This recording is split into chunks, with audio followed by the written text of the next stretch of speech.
Welcome, Bankless Nation, to a very, very once-in-a-lifetime opportunity to do something really, really cool on Ethereum. And to help me explain exactly what's going on in this world of KZG ceremonies, I've gotten two people from the EF, Carl Beekhuizen, who is a researcher at the Ethereum Foundation. Carl, welcome. Hey, thanks for having me on. And then on the right, I got Trent Van Epps, who is an Ethereum steward and also the lead behind the Protocol Guild and overall Ethereum enthusiast. Trent, I think, shares in mine and Ryan's branding of we like to work for protocols and we consider ourselves employees, stewards of this crypto revolution, specifically Ethereum. Well, Trent, welcome to the show. Thank you for having me. Cheers, cheers. Okay, guys, what the hell's going on? What is a KZG ceremony? Why do we need to do this, and what does it mean for Ethereum? Carl, you want to start?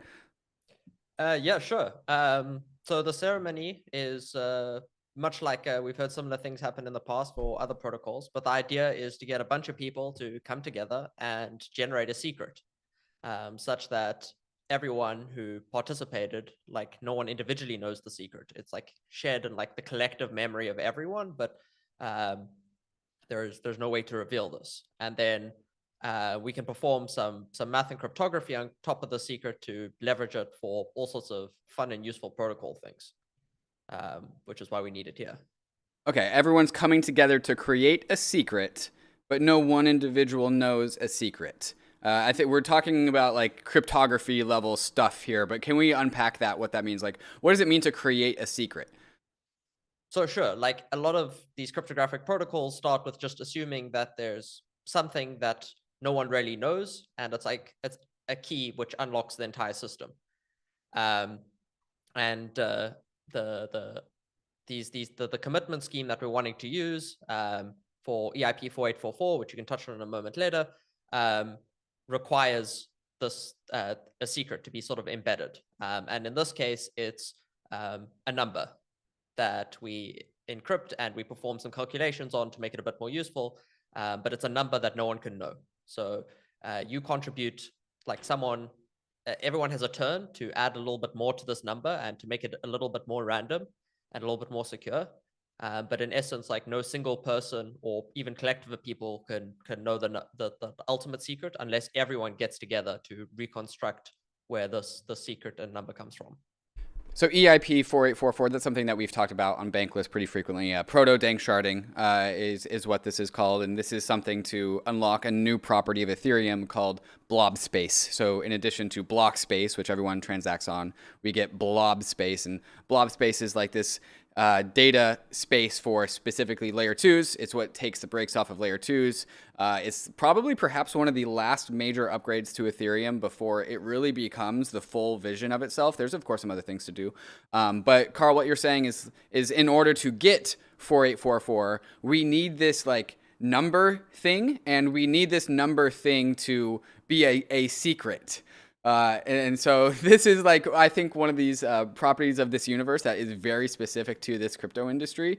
Why does everyone need to not know what this secret is? Why does this number need to be secret? What happens if we were to know what this number was? So this number is basically used for these commitment devices. So the way that L2s reference the data that we have in these blobs, the way that they reference us on chain is via these commitments we call KZG commitments, which you could see is very similar to hashes like we have right now. Unfortunately, hashes are very complicated or very expensive to calculate in SNARKs, so that wouldn't work for ZK-based L2s, as well as for like full dank sharding requires some extension polynomials, which are basically similar, even more fancy cryptography, but using similar cryptography to what we're using here. So if this were to break, if someone were to know the secret, it's basically the private key to these KZG commitments that allow us to make these commitments. So breaking the private key means that anyone could commit to anything.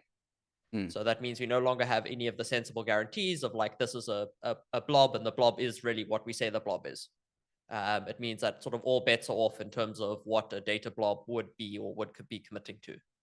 Okay, so basically if this secret were to be known, all of the all the data that layer 2s put on the Ethereum layer 1 wouldn't be secure, as in like anyone could have those private keys, like metaphorically speaking, anyone has the private keys to any layer 2 that's putting data on the layer 1. So basically it breaks every single layer 2 if somebody does know this secret. Yep. And you can do all, depending on how these layer 2s are constructed, you could do all sorts of fun things like proving false things in ZK, or inventing transactions that didn't really exist for the optimistic style. It's really not something we can afford to have happen for these L2s. Right. So if somebody knows this secret that we are all collectively producing in this moment, because this ceremony is ongoing, we'll talk about some of the details. This ceremony is ongoing, but if somebody was to know the secret somehow, we'll talk about how feasible or unfeasible that knowing that secret is. But it's like God mode for layer 2s. Yeah. Like if you have the secret, you are God of all layer 2 transactions. Is that a fair description? Yeah. You have the private key to everything. If they're using the blob space. They're using the blob space. We're assuming that they will be using 444, but yeah, they would have to be using it in order to get compromised in this way. Yeah. Cool. Okay. All right. So that's something very, very important. So it's we don't like we gods in this world. We like everyone to have equal access, no one to be superior over others. Why do we know that what we are doing here with this KZG ceremony is secure? What are the assurances that we have on this? So for one, it's being operated as a public ceremony, so anybody can contribute. And this is important because the ceremony has a 1 of n trust assumption. That means only a single person has to destroy the entropy or the randomness that they're putting into the ceremony or calculating over. Only a single person has to be destroying their randomness or behaving honestly, if you think of it in the general sense, for this to be secure. So, right now we just broke 9,000 contributions. Literally 8,999 of them could be behaving malicious. They could all be the same individual. They could all be David in different hats. And he could have retained all of his secrets or his entropies. And if I was the only single honest contributor who, did some keyboard mashing and added some random text, this would be secure. Layer 2s could be confident that this couldn't break. Obviously, that's far from the truth. There are many thousands of unique individuals that are contributing to this. And that's part of the assurances. So one is like, we want this to be run in a publicly accessible process. And so, yes, you can check that box. The other thing is, once the ceremony itself is complete, so in a couple months when the output is actually put out, there will be a verification process. So the community and Carl and I will be part of coordinating some of this. We will encourage people to run a script to verify that, yes, this is the actual output of the ceremony that took place. So if you participated, you'll have a verifiable proof that your Ethereum address was included as part of this, or it's linked in some way. You'll have a signed message from the sequencer. So there'll be, again, this verification dance, sort of like social signaling of like, you can think of it sort of like, not an exact analogy, but like when Bitcoiners do soft fork upgrades, where like you signal something in your node. This is similar in that like everybody's like, okay, I'm signaling that yes, I accept this. There's nothing that actually happens on chain. It's more of a social process, but this verification is super important to actually make sure that the output that we're putting into clients and will provide the foundation for 4844 is actually what was produced. And then I jumped ahead a little bit. Another bit that sort of ensures that the ceremony is run properly or reduces the likelihood of failure is that we have multiple implementations. So you can use the hosted interface, but you can also use a couple different CLI implementations, which are like code that you would run locally and then it contributes. So this is a bit unique to other ceremonies, that there are multiple implementations that you can contribute through.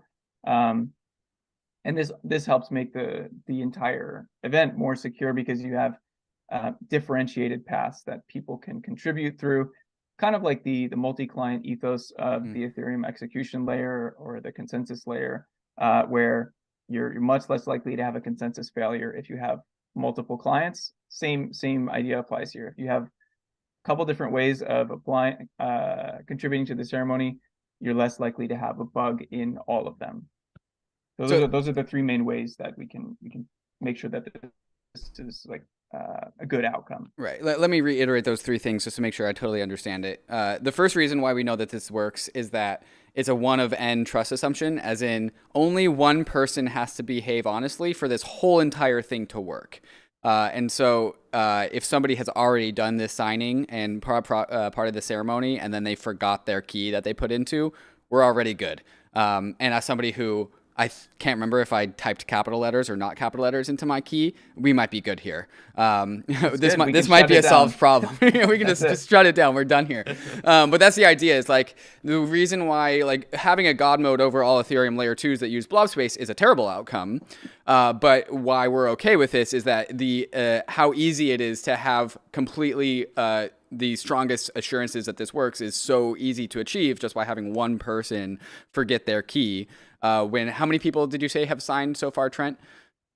I don't know if it's, well, we have over 9,000 contributions. Over 9,000. I don't know what the breakdown is between Sure. like GitHub or Ethereum. Sure. Okay, so that's one reason why we know this is going to work. The other thing that you talked about is that there's an additional step where we're going to produce this secret that we're all contributing to, but then before that secret actually gets implemented into Ethereum, into the clients, there's going to be a process where everyone can check that their Ethereum address actually did contribute into that number, right? And so it's a way, so like if we produce this number, somebody's going to have to take that number and put it into the clients to actually update the clients. And we need to make sure that like that is the number that we produce is the actual number that goes into the software. And so there's going to be a moment where everyone can verify that this is the correct number. And there's a mechanism to say like, if your Ethereum address signed a message to go into this KZG ceremony, that it is actually the number going into the client. So we have assurances that way.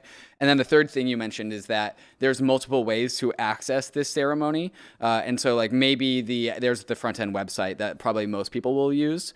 But maybe for some reason that is logging everyone's secrets. Maybe that thing's corrupted. And so we have like another way to add randomness into this thing that is, like you said, a multi-client way to do this. So you could go through IPFS or some other route. And again, only one person needs to forget their secret. And this is how we have these assurances that we feel good about that this whole thing is going to work. Is that a fair description? Yep. Good summary. Cool. Trent, I want to ask you a little bit about like zoom out and like take this from a little socio-cultural, philosophical standpoint. The way that I've been describing this to people is like you actually get to write your initials in the base of this pyramid, this metaphorical pyramid that's going to be around forever. Can you talk about this, like getting away from the actual details of the cryptography and kind of what this means from like a socio-cultural moment in Ethereum? Yeah, one of the really cool things about Ethereum is that it's developed in the open. So, before I started working in the core protocol space, I was just like an enthusiast following stuff on Twitter.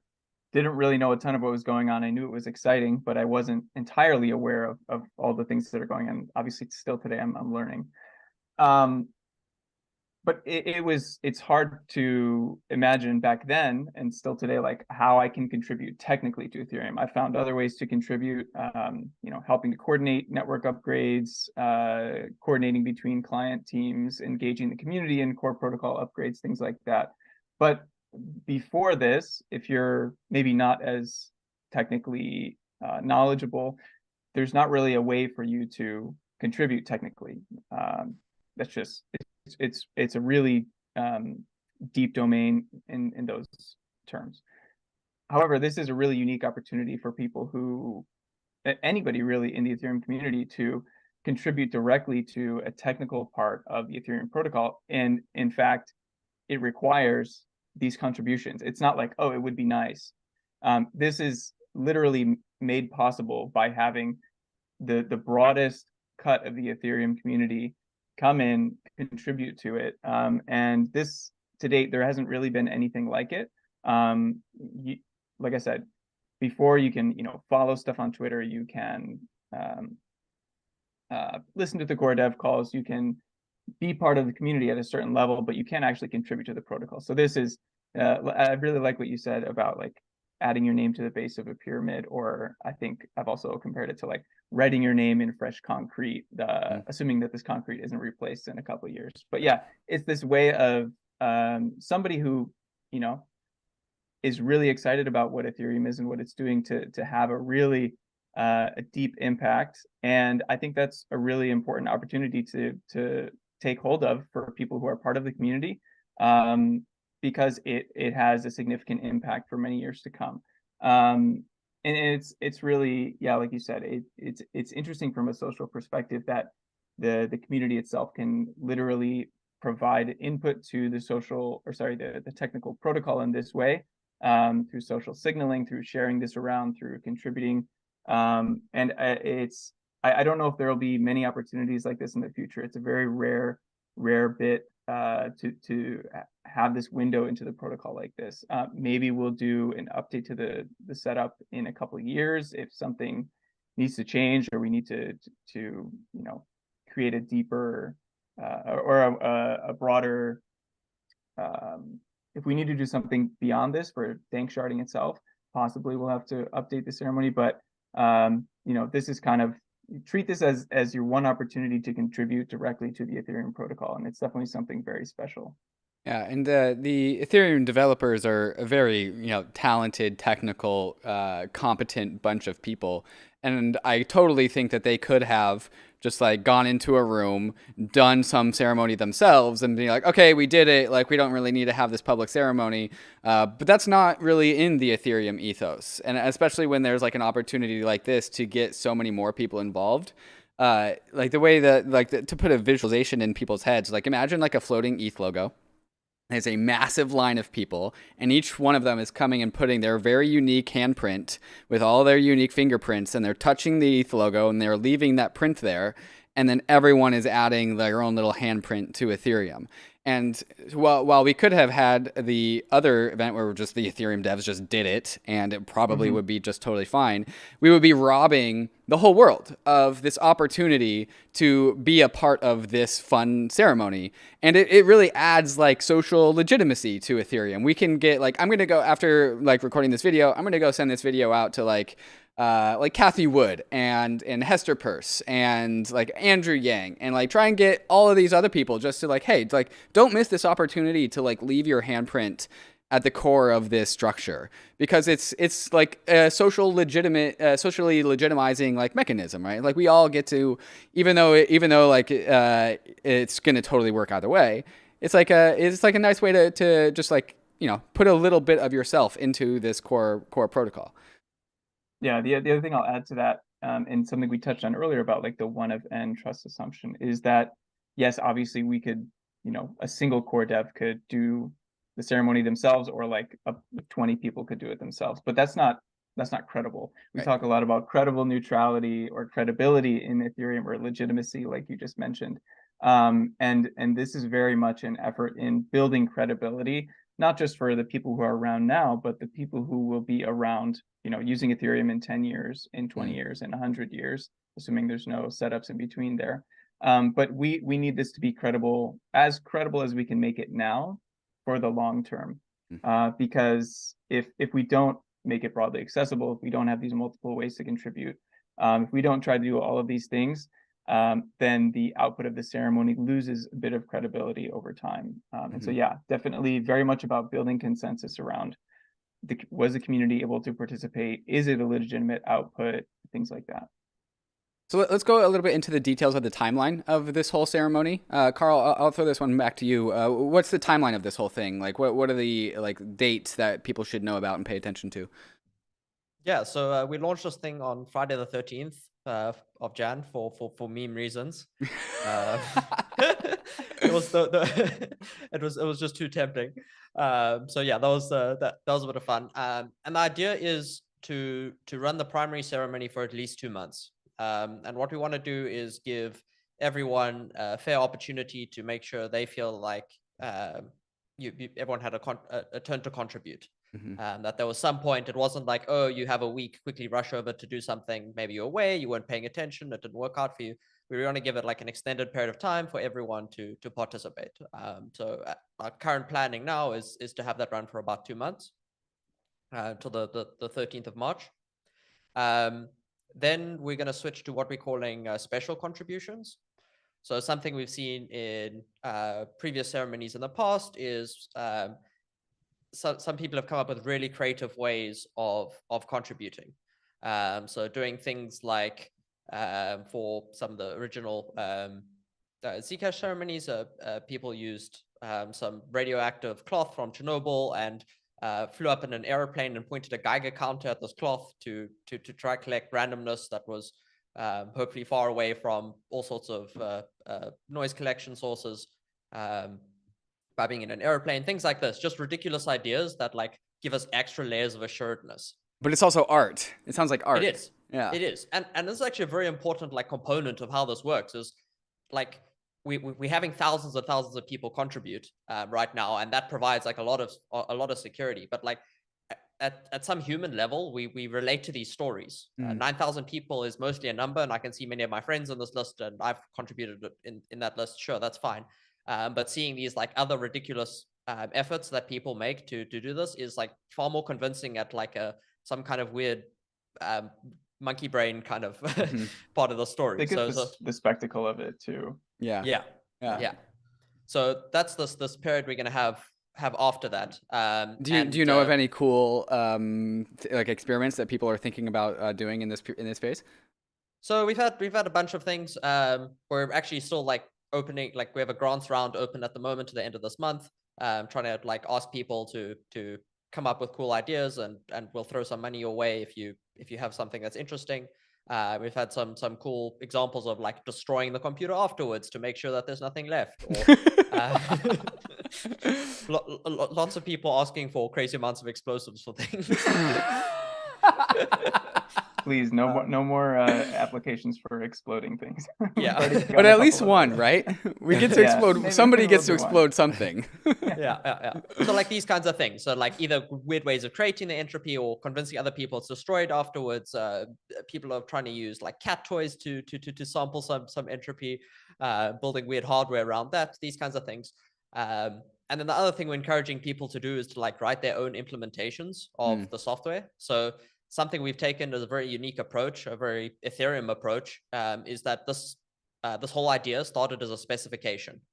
So much like the consensus layer clients are all like there's the consensus specs, and if you can implement those, then you have a client. We've done the same thing for the ceremony, where it's like, here's just a minimal, and it's designed to be as simple as possible. Like, here's the thing you can write, implement yourself, and then have work. And so we're like encouraging people to try write their own implementations, even roll their own cryptography here. And maybe your cryptography is going to take really long, or is really slow, or does something weird and different. So we're trying to also allow for people to do that, then to allow for like other just more implementations of the code bases to just further reduce the chance of like correlated failure through the system.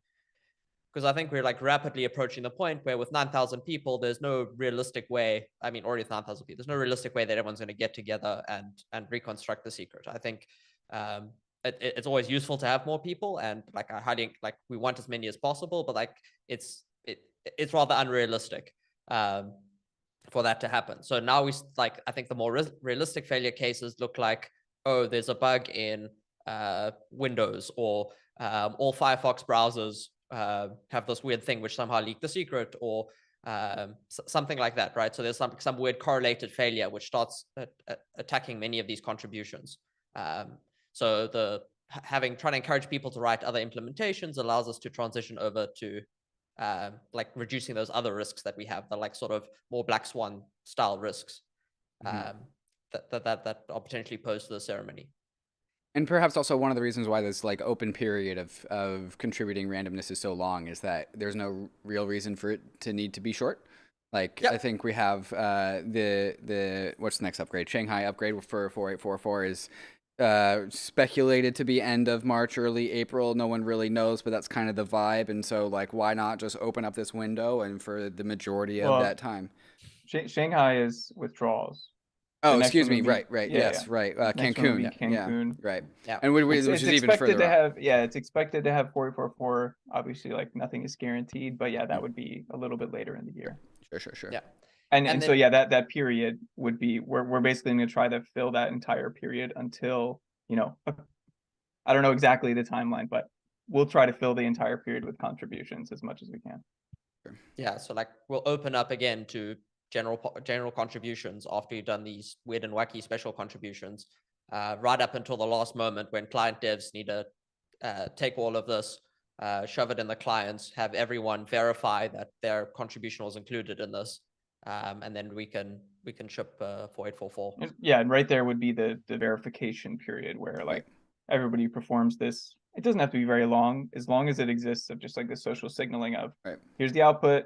Are you good? Does this work for you? It works for me. I see my name in there. Like as long as that no happens, one raises a flag saying, "Hey, mine's not here." If no one is raising a flag saying mine's not here, like we're good. Right. Yeah. Exactly. Okay. Yeah. All right, guys. This is really, really cool. Are there any angles of this whole entire ceremony that we haven't talked about yet that we need to touch on? I mean, this is maybe more a little basic, but like, so the lobby is pretty, just like maybe the lobby is pretty large. I'm looking at it now. It's 2,800 people. Trent, what's the website that people can go to? You can go to ceremony.ethereum.org. That'll have, you know, the summoning guides, the hosted interface, a couple of different ways that you can contribute, and also like a bunch of FAQs and information if like our higher level answers if they weren't enough here, go there. We should have most answers for any question you might have, as well as like the transcript is hosted there as well. So ceremony.ethereum.org. Yeah, so yeah, just on like a procedural note, the lobby is pretty saturated right now. So if you're trying to contribute or you're really excited about being part of this, as you should, maybe come back next week and the lobby will be a little bit less. No guarantees. We're hoping that it'll be, you know, the wait won't be so long. Why is there a wait at all? Why is there a line? Yeah, so well, I mean, the simple answer is like just a lot of people want to contribute at the same time. And one of the misconceptions, which we're trying to improve some of the copy around, is there's not actually a queue. So once you get to this lobby, I know you've contributed, David, but there's like this intermediate stage where you've created your entropy and submitted it to the sequencer, and then you're sort of in this intermittent, well, it's literally a lobby. That's what we're calling it. And the sequencer picks randomly from this space. So it doesn't matter if you contributed 10 days ago and you've been sitting in there for 10 days. I don't think anybody's actually waited that long, but it doesn't care how long or how early you contributed. It'll just pick randomly from here. So there's no queue. And this is something that was very common with other ceremonies that had to do when they were passing around larger amounts of data. You had to strictly schedule when somebody is contributing. So I would do my calculation, do my contribution, pass it back to a sequencer, and then there would be an explicit next person that was scheduled in advance. Very common for other ceremonies that had other requirements. They, you know, usually it comes down to like the size of data that they're passing around. Why can't we just all add it all at once? Why is there like a bottleneck? What's the constraint there? Sure. So it has to be sequential. And is this with Ethereum blocks? No. This is related to powers of tau, which is like the construction that we're using to. Okay. Actually, this is what trusted setups are. At least the first phase, what they're typically called is powers of tau, and it's a sequential multi-party computation. So while I'm doing my calculation over my entropy, you can't start until you actually have. So it's strictly step by step. Right. So like you can't randomness gets added one at a time, not in parallel. Okay. Right. It's not like you have to build upon the previous person's randomness. You can't both build off of the same randomness. Okay, I see. Right. And it's like I mean, I don't want to lean too heavy on analogies here, but it's like coming to a consensus on the head of a blockchain. Like there can only be one. Right. And it has to be sequential, like block after block. So once I'm Otherwise, done we wouldn't be adding randomness together. We would just be making them you would many fork different off. randomnesses. Yeah, Yes. exactly. Okay. So once I'm done calculating on my entropy, I send that to the sequencer, which is just a server. It doesn't actually make decisions really, and then it would pass it to the next person in sequence. And that's why the queue is so long, or I'm not going to say queue. The lobby is so large, just because there's so many people, and it just takes a little bit of time. Is the computation done locally, or is that done on a server? Computation is done locally, yeah. Okay, so your computer is the thing doing the computation to add the randomness to the sequencer. Okay, cool. So that hence okay, interesting. Okay, cool. The sequencer literally, like, when it's your turns, like, here, David, you are in charge of the current powers of Tau. Right, and that is you adding your fingerprint to Yeah. Ethereum. Okay, cool. And if you watch like your CPU usage or something, it will spike and all your cores will suddenly rev up for 30 seconds or so while you do your contribution. Cool. And then you send it back and you're done. Cool. That's really cool. Yeah. Yeah, and in that moment, that is when your computer is generating your fingerprint based off of your inputs to add to Ethereum. So that is the thing that you are adding to Ethereum is that was when the CPU heats up. Yeah, and I guess one other thing I can add to this, you asked about like other things we have missed. So one, the lobby is pretty large. So if you're thinking of contributing, maybe come back in a little bit, a couple days, a week. There's plenty of time. Don't worry about missing out. The other thing is we're working through some bugs. So if you have already tried to contribute, there's a couple issues with user signouts where, well, I won't get into them now, but like basically we're working on them and we hope to have them live soon. So if you tried in the past few days and were hit with some error that you weren't sure how to resolve, we are actively trying to solve them, and hopefully that'll make the experience a little bit smoother. Yeah. Cool. Awesome, guys. Carl, Trent, thank you so much for walking us through all of this. I hope everyone in the Bankless Nation definitely gets an opportunity to add their little thumbprint, their fingerprint, their handprint, whatever, their DNA, whatever you want to call it, into the soul of Ethereum, because this is a moment. Here's a fun little anecdote. When my nephew was born about almost 2 years ago, the text message from my brother-in-law went out to the family and it was like, Lincoln born at this height, this many pounds. And I took that text and I put it into an Ethereum transaction. And in the future, I'm going to give my nephew those private keys just because it'll be kind of cool. He'll be the only kid in school that has proof of work era private keys. And this is just kind of like one of those things like that, where like you get to embed something very deeply into the Ethereum protocol, and it's going to be around forever. And that's just a unique property that only crypto systems can really enable. And so I just really want to impress upon people the once in a lifetime moment that this KZG ceremony is really bringing to the table. So Carl, Trent, thank you for helping me communicate that to the Bankless Nation. Thank you for having us. Yeah, it's been great. Thanks. Cheers. Since you guys are on Bankless, we don't really have there's not too many opportunities for EF people to come and like have a podium. Is there anything else that you guys want to talk about before we wrap this thing up? I'll obviously show Protocol Guild. It's a collective of core devs who are trying to improve the incentives around working on core protocol. So the main thing that this organization produces is just a curated list of literally the people who are working on the protocol. It has members from, I think, about 20 different organizations from throughout the space. It's not just the Ethereum Foundation. And today we have about 128 members, and we're hoping to build norms around protocols or applications to contribute back to the core protocol. Previously, there's no single contract or single address that people can send to. There's many Gitcoin grants. There are many individual ways to contribute, but it's really hard for somebody, even if you're embedded in the space, to find a way to say, I want to fund the protocol. I want to fund the people who are making things like the merge possible, things like 1559. We all love ultrasound money, but like, who actually made that happen? So this is a way for people to contribute back to the people that made it happen, and hopefully boost some of the incentives to work on the core protocol. So I'm a member of that organization, and we're actively building it. And yeah, I guess that's my one shill spot. People can check it out or hit me up with any questions. Carl, you wanna soapbox? I